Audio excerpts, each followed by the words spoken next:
Hello friends, तर आता झालेली आहे संध्याकाळ आणि सर्व माझे कामं वगैरे झाले. आता थोड्या वेळ निवांत बसते.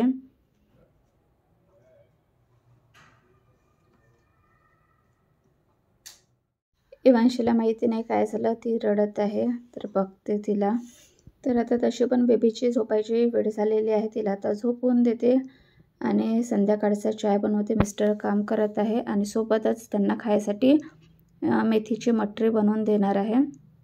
तर इथे तुम्हाला दिसत असेल, मी मेथी ना छान आधीच वॉश करून ठेवलेली होती आणि आता याला ना बारीक बारीक कट करत आहे. तर मेथी दोन प्रकारचे असतात, एक ना थोडे मोठे पानवाली आणि एक छोटे पानवाली. तर जे मोठे पानवाली असते ना ती थोडी कडू असते आणि एकदम जे छोटे पानवाली असते ना त्याला तेवढं जास्त कडवटपणा नसते. तर आता हे एकदम छान बारीक कट केल्याच्या नंतर मी पॅनमध्ये 1 चम्मच तूप टाकलेलं आणि हे जे आपण कट केलेली मेथी होती ती यामध्ये टाकून घेतलेली. यामुळे होणार काय ना, मटरी जास्त कडू वाटणार नाही. नाहीतर तुम्हाला माहीतच असेल मेथी ही थोडी कडवट राहते ना, तर मग मुलं वगैरे खात नाही. तर म्हणून हलकं असं याला फ्राय करून घेतलं. गॅसची फ्लेम मी बंद केलेली आहे. इथे 1 कटोरी गव्हाचं पीठ घेतलेलं आहे. आता आपण जे मेजरमेंट करणार आहोत ना त्याच्यासाठी कुठली पण 1 कटोरी घ्यायची आणि त्याच्यानेच मेजरमेंट करायचं. त्याच कटोरीने मी अर्धा कटोरी रवा घेत आहे. तर माझ्याजवळ जो रवा आहे ना हा एकदम बारीक रवा आहे. तुमच्याकडे जो पण रवा असेल तो तुम्ही घेऊ शकता.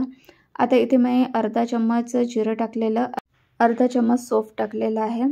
त्यानंतर इथे 1 चम्मच लाल मिर्च पावडर, थोडीशी हळद टाकलेली.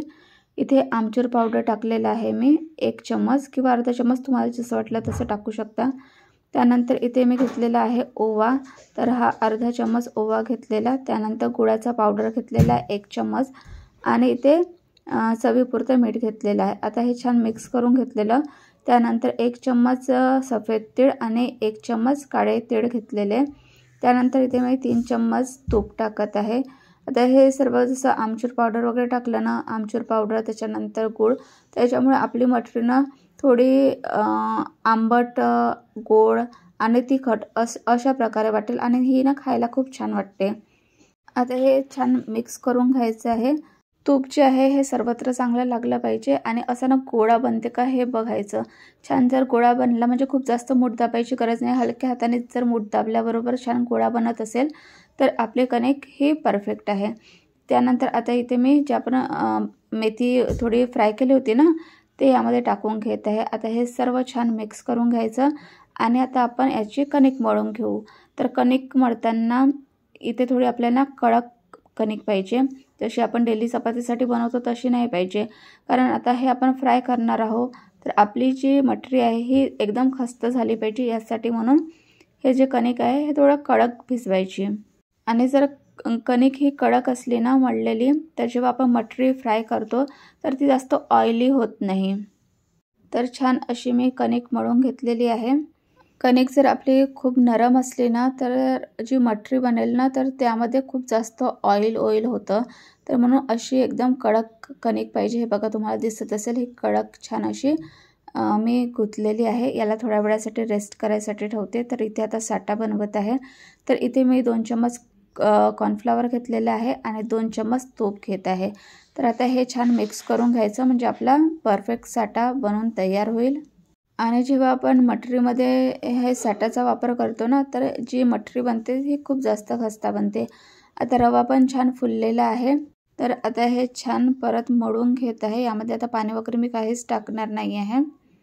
ही जी मटरी आहे ही 2 महिना आपण स्टोअर करून ठेवू शकतो. कुठे प्रवासामध्ये तुम्हाला कुठे जायचं असेल तर मटरी तुम्ही घेऊन जाऊ शकता. हे बिलकुल खराब होत नाही आणि जशी तुम्ही खस्ते बनवलेली असते ना तशीच ती खस्ता पण राहते. तर आता हे कणिक छान मळून झाल्यानंतर इथे मी कणकेचा गोळा घेतलेला आहे आणि आता हे आपण बेलून घेऊया. तर मटरी कशी वेगवेगळ्या शेपमध्ये पण बनवता येते. तुम्हाला जसं शेप वाटलं तसं तुम्ही देऊ शकता. तर मी इथे ट्रायंगल शेपमध्ये बनवणार आहे. तर आधी छान चपाती लाटून घ्यायची. चपाती ही खूप जास्त पातळ नसावी आणि खूप जास्त जाडी पण नसावी, म्हणजे मीडियम आपली जी चपाती असते ना डेली बनवतो त्याच्यापेक्षा थोडी मोठी. तर चपातीला साठा लावताना साठा खूप जास्त पण लावायचा नाही आणि खूप जास्त कमी पण प्रमाण नाही असायला पाहिजे. तर हे बघा अशा प्रकारे साठा लावल्यानंतर हे मी छान आता फैलवून घेणार आहे. जर साठा खूप जास्त असला चपातीला आणि आपण जेव्हा मग फ्राय करतो ना तर तेव्हा फ्राय करताना ते तुटून जातं. तर त्याच्यामुळे खूप जास्त साठं लावायचं नाही, तर ते छान ना आधी फैलवून घ्यायचं. तर अशा प्रकारे मी फोल्ड केलेलं आहे. आता इथे वरती पण छान साठा लावून अशातनं मी फोल्ड करून घेईल आणि जसं पण तुम्हाला शेप हवा असेल तशा प्रकारे तुम्ही शेप देऊ शकता. हे लाटताना खूप जास्त जाड पण लाटायचं नाही आणि खूप जास्त पातळ पण लाटायचं नाही. आपलं हे ना मीडियम असलं पाहिजे. तर तसं मी तुम्हाला दाखवते. तर इथे ना मी अशा प्रकारे लाटत आहे. तर हे सरळच पट्टी मी लाटून घेते. तुम्हाला वाटलं तर तुम्ही चौकोनी एक चपाती लाटू शकता आणि मग मधातनं कट करून ट्रायंगल शेप देऊ शकता.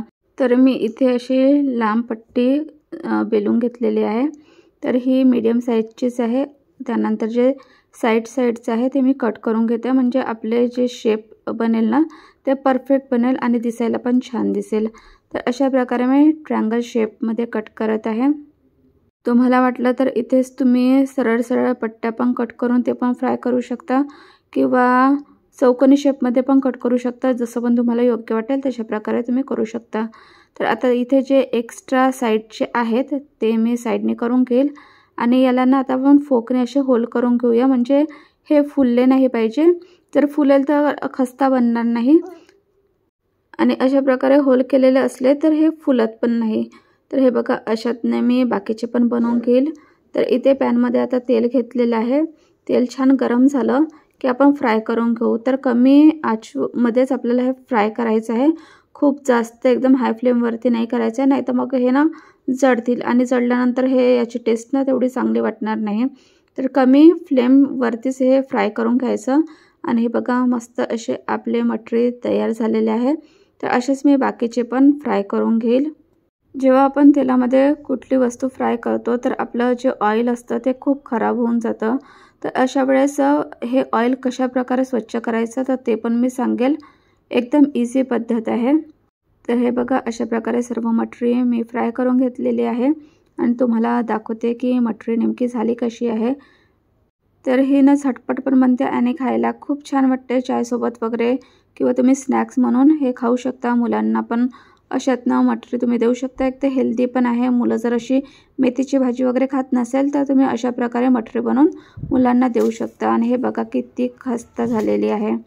तुम्हाला याच्यावरूनच दिसत असेल एकदम खस्ता अशी मटरी झालेली आहे.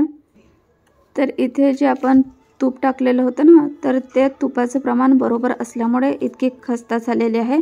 तूप जर खूप जास्त असलं तर ती तेलामध्ये ना एकदम मग फैलून जातं, नाही तर कमी प्रमाण असलं तुपाचं तर एकदम कडक बनतात. तर तूप घेताना बरोबर मेजरमेंट करूनच घ्यायचं. तर आता वेळ आहे टेस्ट करायची आणि एकदम इझिली तुटत आहे कारण खूपच जास्त खस्ता झालेली आहे फ्रेंड्स. आणि गरमागरम चाय बनवलेली आहे ब्लॅक हर्बल टी. कारण तुम्हाला तर माहीतच असेल की मी घरी म्हणजे साखरेची चाय बनवतच नाही, तर ही गुळाची हर्बल टी बनवलेली आहे. कशी झाली? खस्ता चाय गोड झाली की नाही झाली? मी घाईतच बनवली. तर आता निवांत बसून चाय आणि मटरीचा आस्वाद घेते. या फ्रेंड्स तुम्ही पण गरमागरम चाय मटरी खायसाठी तुम्हाला पण चायसोबत काही खायला आवडत असेल तर मैद्याच्या वस्तू बनवण्यापेक्षा अशा प्रकारे तुम्ही हेल्दी पद्धतीने बनवू शकता मटरी.